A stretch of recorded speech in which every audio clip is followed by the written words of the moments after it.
Open your web browser and go to Facebook.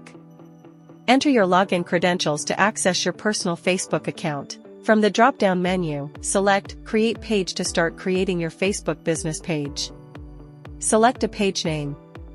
Click on the appropriate category that best represents your business.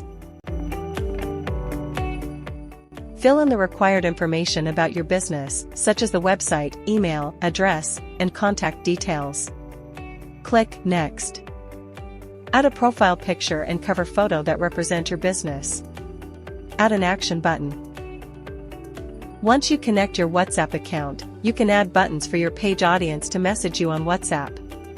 Click Next or Skip. Grow your page by inviting your friends to connect with it. Click Next.